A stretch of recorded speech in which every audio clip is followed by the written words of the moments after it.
What if I told you? An army brought down a fortress with nothing but a shout? A city sealed shut, its gates locked, walls so high, so thick, no force had ever broken through. Unshaken for generations. Armies feared it. No one dared challenge it. But then came a nation with no weapons, no ladders, no catapults, just trumpets and silence. For 6 days, they marched and said nothing. But then on the 7th day, what happened next would shake the world and echo for generations. This isn't just the story of a wall collapsing.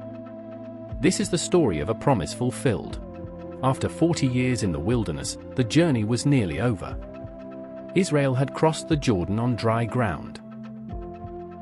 Their feet touched Canaan soil for the first time. Joshua now led the people, a new leader for a new chapter. Ahead of him loomed a city like no other, Jericho. Its walls towered above the plains.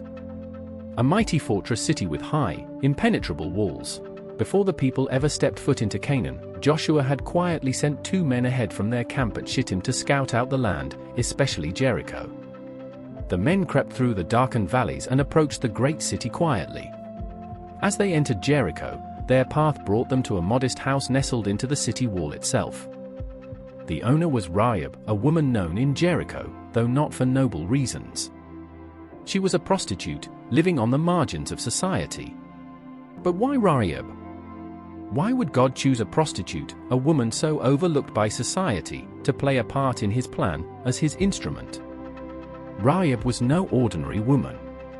Though her profession placed her outside respectability, she had heard the stories of a God who split the Red Sea, who provided manna from heaven, and who conquered mighty kings like Sihon and Og on the east of the Jordan. Her heart was stirred with awe and reverence. That night, when the king of Jericho got word that Israelite spies had entered the city, he sent men to Rahab's home, demanding she hand them over. Rahab faced a choice. She could betray the strangers and save herself, or protect them and risk everything. She hid the spies on her roof under stalks of flax. Claiming the men had already fled, she sent the king's soldiers on a wild chase outside the city. When the danger had passed, she climbed to the roof under the moonlight and spoke to the men. "I know that the Lord has given you this land. We are all afraid of you. Everyone in this country is living in terror. For we have heard how the Lord made a dry path for you through the Red Sea. We know what you did to Sihon and Og. The Lord your God is the supreme God of the heavens above and the earth below." She then made a bold request, "Please swear to me by the Lord, that you will be kind to me and my family when Jericho falls." The spies, moved by her faith, agreed. They gave her a simple sign, a scarlet cord to tie on her window. They said, "Hang this cord on the window facing the outside wall, and gather your family inside your home. When the Lord delivers Jericho, no harm will come to you." With that, Rahab helped them escape, lowering them down through a rope outside her window. Then they returned to Joshua with one message: "The Lord has truly given all this land into your hands." Now, as the Israelites stood on the other side of the Jordan, that old report from the spies echoed in Joshua's mind. Encouraged by their words, he began to prepare the people for battle. But what came next was not a traditional military strategy. There would be no ladders, no battering rams, no siege towers. Instead, God gave Joshua a most unusual instruction. March around the city once every day for 6 days. Have 7 priests carry trumpets of ram's horns in front of the ark. On the 7th day, march around the city 7 times, and then blow the trumpets. When you hear a long blast, have all the people shout with a mighty shout. Then the walls of the city will collapse. It sounded absurd, childlike even. But Joshua knew God's ways were higher than man's understanding. So he gathered the people and shared the plan. On the first day, the people of Israel assembled in quiet obedience and determination. Under the watchful eyes of Jericho's guards, they marched in perfect formation around the city's walls. At their forefront, 7 priests carried the Ark of the Covenant, the sacred symbol of God's presence among them.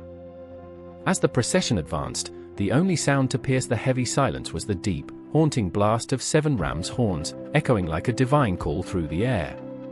The guards peered from the city walls, puzzled by the strange procession. By the second and third days, the soldiers began to sneer and mock. Is this some childish ritual? No attack, no fight. What trick is this? But by the fifth and sixth days, laughter turned to unease. The endless circling. The silence. The horns.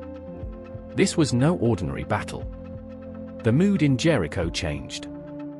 As the first light of dawn crept over the horizon, the camp of Israel stirred with purpose. This was no ordinary morning. Today was the seventh day, the day everything would change. From the top of Jericho's walls, guards watched with weary eyes. Joshua walked among the people, his face calm yet fierce with focus. The priests took their positions, carrying the Ark of the Covenant with reverence. The command was clear. March. And they did. Once, twice, 3 times, 4, 5, 6. From the walls, Jericho's watchmen no longer mocked. They stood frozen in terror. Then came the 7th lap. The priests raised their horns and blew a thunderous blast, the signal. Joshua turned to the people, his voice rising above the echoes. Shout, for the Lord has given you the city. And in that moment, they did. Thousands of Israelite voices roared. A holy battle cry, full of faith, fury, and fire. The earth trembled.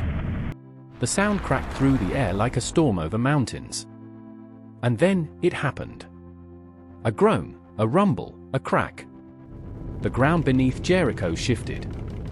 The mighty walls, those thick, towering walls, buckled inward, as though pressed by heaven itself. Stones burst like splinters. Foundations collapsed. Watchtowers crumbled. Israel's warriors rushed in. But one house, one section of the wall, remained intact. Rahab's.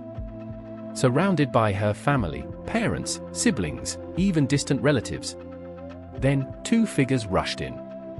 The same spies she once hid under flax. They had come to keep their word. Rahab, they called, come quickly.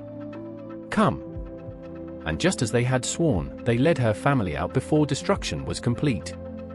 Rahab and her family were brought outside the camp of Israel for purification. She was welcomed, adopted, brought into the people of God. Her past no longer defined her. Her faith did. The rest of the city was burned. She would marry a man named Salmon from the tribe of Judah. Together, they had a son named Boaz, the same Boaz who married Ruth. From them came Obed, the father of Jesse, the father of King David. And generations later, Jesus, the Messiah. Yes. Rahab, a pagan prostitute, became an ancestor of the King of Kings. So, what walls are standing in your life today? Fear? Doubt?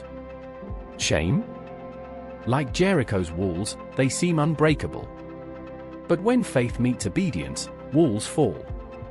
Trust him. And watch what he will do.